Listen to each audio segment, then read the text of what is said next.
Hi guys, ako nga pala si Ralph Kupat at andito po tayo ngayon and gagawa po tayo ng Java program. So, tuturuan ko po kayo. So, first things first po is, ang gusto kong unahin is yung scanner. Mag-import po tayo ng scanner like this. Ngayon, gagawa na tayo ng main method. Ang main method ay very important sa code. Hindi gagana yung code kung wala tayong main method. So,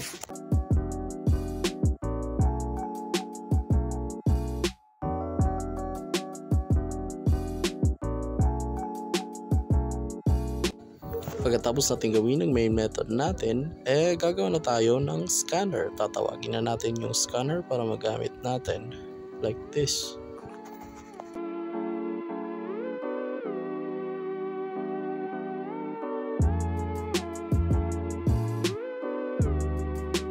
Pagkatapos natin gawin yung scanner at saka yung main method, gagawa na tayo ng code body. For now, isang simpleng line of code lang muna yung gagawin natin. Ipiprint out lang natin ang hello world para matest kung gagana ba. Yan, gumagana yung code natin. Na-print out na natin yung hello world. Okay, since successful yung pagka-print natin ng hello world, magpo-proceed na tayo sa next step. Baguhin lang natin yung hello world, lagyan natin ng prompt na calculator. Maglagay tayo ng isa pang prompt enter number. Dito na natin gagamitin yung scanner natin para makuha natin yung input ng user at ilalagay natin ng value sa variable na num. Try natin i-print out ang value ng num pagkatapos mag-enter ng user.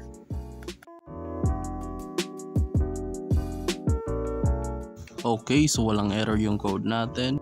Mag-enter tayo ng value at dapat yun din yung lumabas. Okay, so gumagana yung code natin. Ayusin lang natin ang konti para hindi makalat.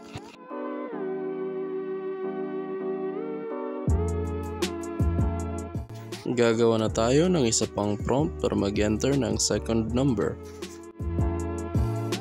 I-store natin ang input ng user sa variable na num2. Try natin i-run ang program kung gagana ba.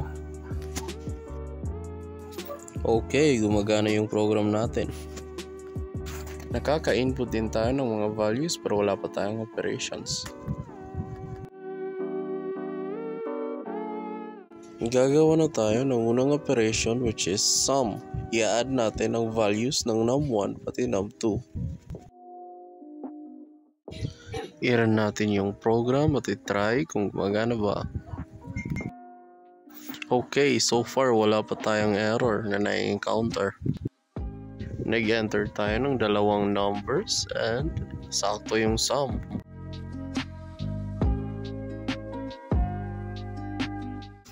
Ang next step sa program na to is gagawa tayo ng iba pang mga operation katulad ng difference, product, at quotient.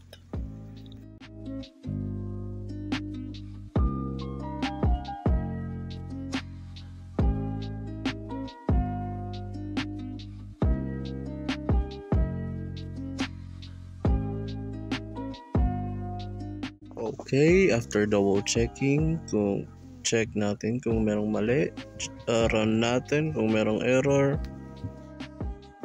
Okay, wala tayong error. Enter first number 56.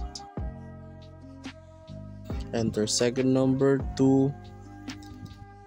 Check natin, 56 plus 2 is 58. 56 minus 2 is 54. 56 minus 2 is 112. Times 56 divided by 2 is 28. Sakto lahat ng values natin. Okay lahat ng results. Wala tayong errors. I say that's a mission accomplished. Once again, I am Ralph C. Kupat from BSIT 1B. I hope you enjoyed this tutorial video and I hope to see you guys next time.